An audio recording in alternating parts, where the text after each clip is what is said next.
Hello, church. Pastor Brent here again. Hope everyone's doing okay. I just wanted to come to share with you again another devotion from the book of Proverbs.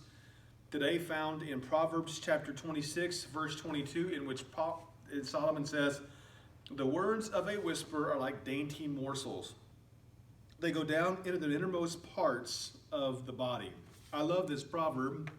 One, because of the truth and the reality behind this proverb and the honesty of the words and the reality of the words, but also just because the words are so unique. I mean, he uses the word whisper and dainty morsels. I mean, those sounds kind of like antique words that you found in an old, novel or something, or old 1930s movie. You don't hear these words much found anymore. But regardless, they're very important words. That's good to kind of polish off, although they may be antique, to bring back to life in our culture today. So what's this mean? What exactly does these words mean? Whisper and dainty morsels. Well, let's just start with the word dainty morsels. The word for dainty is something that means is delicious, something that's sweet, something that's delicate, something that satisfies, basically. The word for morsels is a word that means something that's small in quantity, a small piece of something. So you take dainty morsels, you put that together, that's a sweet, something that's sweet and delicate and savory, but it's also very small. So if you wanted to make it a comparison to what this could be in common language to us today, it would be like a chocolate chip. It's sweet, it's savory, it's good. We use it in pancakes, we use it in cookies, we use it in pies, we use it in a variety of different things. Yet it's small at the same time. It's a very sweet, small piece of something. That's kind of what a dainty morsel actually is, like a chocolate chip. And it's interesting because the word dainty morsels, when you put those two together in the Hebrew, it means to gulp, it means to swallow greedily. And isn't that typically what we do? I mean, you have a fellowship meal after church, you got chocolate chip cookies, a holiday dinner, or get together with the friends. Usually when it comes to pies and chocolate chip cookies, we just don't eat those. We gulp those. They taste very, very good to our bodies. But in this text, what the dainty morsels that Solomon's referring to is not in reference to physical food. It's in comparison to the words that come out of our mouth. Notice in particular, he says, the words of a whisper are like dainty morsels. So the words of a whisper are equivalent to what we would say are dainty morsels, something that's small, yet sweet and savory and makes us feel good and satisfying. So what's that mean exactly? Well, let's define the term whisper. Usually when we hear that word, we think of a whisper being some kids in the library being quiet and having to talk really secretly to each other in a whispering format. That's what whisper means. But in the Hebrew language, that's not what the word means that as we think of it today. The word here in the Hebrew language for the word whisper is the word nergon, which means to murmur. It means a talebearer. It means someone who slanders, someone who backbites. So what's that mean exactly? Well, basically, it's in reference to someone who loves to gossip. A gossiper is someone who loves to find news or situations or events about someone's life and make it known to others. Gossipers are great news broadcasters. Because you think about our news anchors. What news anchors are is they find their whole living off searching and trying to find problems or events or situations going on in the world, and then going to where those things are, finding out about them, and then broadcasting those to the world. Gossipers are great news anchors, except they usually will pick on one person or a particular person, and they'll find out all about them, bad things that's happened, things they've done, or events taking place in their life. And they want to broadcast that out into the world that's around them, and so people love, and there's an attraction to that, and so that's what a talebearer is. I mean, you think about children. Children are the best talebearers. There's someone does something to them, something does something they don't like. When they come and tell mom and dad, "Hey, mom and dad, this is what happened. Here they did this. All this." Children are the best kind of talebearers, and sometimes we, even though we're adults, we're still yet we're just learn how to manipulate our childlike behaviors. We just learn to gossip, not always externally, but in more secretive type ways, as a whisperer does. Here he calls them in this passage. And I think it's interesting. He calls them a whisperer because most of gossipers are like backbiters. They don't always say it to your face, and they don't always broadcast it to the world around them, but they will broadcast it to a couple in particular people whom they think will actually listen. And if you ever have to whisper about something, by the way, it's interesting because it usually denotes there's something shameful you're saying, or you wouldn't have to be whispering about it. It's just like playing, it's just like if someone has to go in hiding. Most of the time, if people are going to go into hiding, that they innately already know that there's something shameful they're doing wrong, they don't want to be caught with, so they have to go into hiding. Gossiping is like hiding with our words. When we do it, we already know that we're doing it wrong because God's built us within us, that we're just something wrong about talking about somebody else, criticizing them, or making fun of them, or speaking against them. That even in conversation, we could be in a closed room somewhere, yet all of a sudden we start to get really whispery. That's because we already innately know that most of the time it's already wrong, and so that's what whispering is.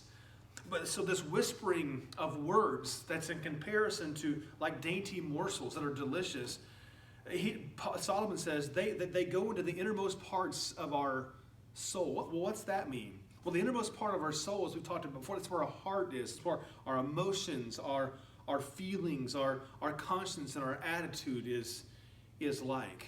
And just like when dainty morsels, you take a bite of a chocolate chip, it goes into your mouth and down into your stomach and satisfies the hunger. It gives you comfort.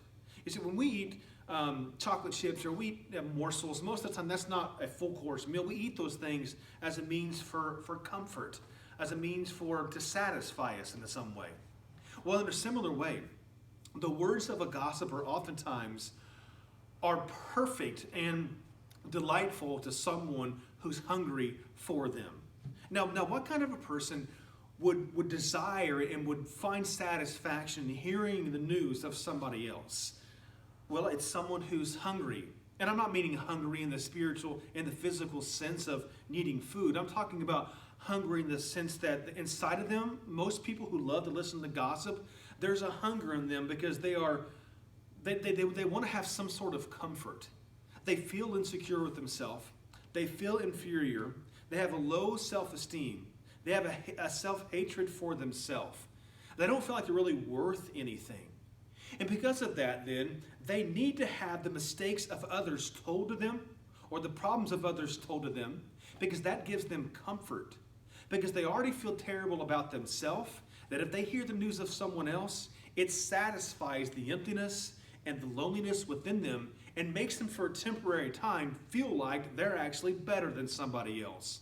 So the words of a gossiper to someone who's hungry for attention or hungry for affection or hungry to get their insecurities covered over is delicious, it's comforting, and they want to actually hear it because they feel like they have, in a sense, control over a person once they hear of their problems, their mistakes, or the situations in their life. They need those words as a form of security for their life, kind of like a rock climber.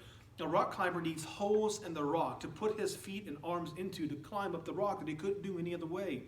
Gossipers and those who love to hear gossip are like rock climbers of a person's life. They got to find holes in them to find some way they can gain advantage over them. But see, listening to gossip and gossiping is dangerous because it's a two-edged sword. In one hand, gossiping is bad because it's detrimental to the person it's done to. You assassinate their character. You give a death blow to their reputation. You can annihilate their integrity. And so on one hand, it's a crushing blow. It's stabbing to the heart of the person that you're talking to. But gossiping is also not bad for the person whom you're talking to. It's also bad for the person who's doing it or bad for the person who's listening to it.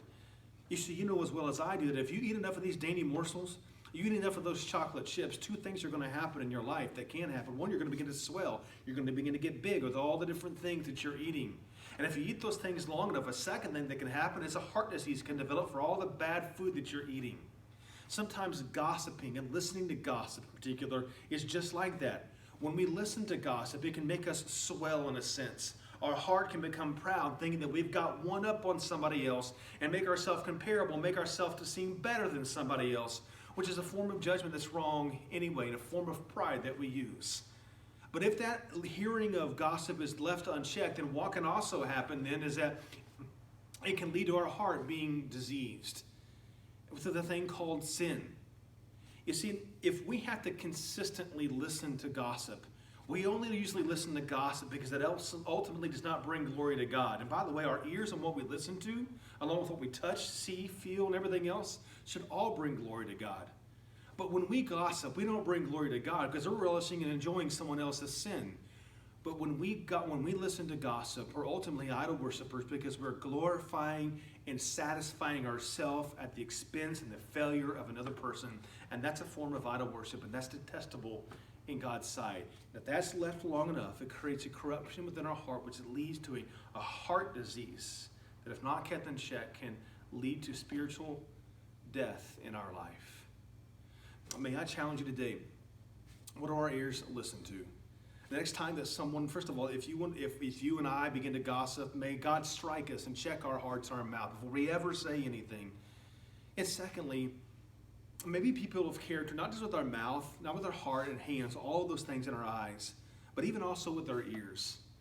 The next time that you have someone come to you and wants to gossip to you, may you close off your ears, and may your heart be broken by their words. Because I can guarantee you this. Most of the time when someone wants to come to gossip to you about somebody else, the very thing that they will gossip to you about that person is oftentimes the very same thing that's happening underlyingly in their life. They're just using that person as a decoy that you won't see that in them. But their words will be a very mirror of what's happening in their own soul. When you hear someone gossip about somebody else, may it break your heart. May you confront them and tell them to stop, but may it also weep for the person whom is speaking and lend a chance maybe perhaps for you to speak the gospel into their life. You see, so important are these things that there's 7 things that God said that he hates, and one of them is gossiping and listening to it. Proverbs 6:16 through 19 says, there are 6 things which the Lord hates, yes, 7 which are an abomination to him. Haughty eyes, lying tongue, and hands that shed innocent blood, a heart that devises wicked plans, and feet that run rapidly to evil, a false witness who utters lies, and one who spreads strife among his brothers. May we all watch our hearts, watch our minds, and watch our ears.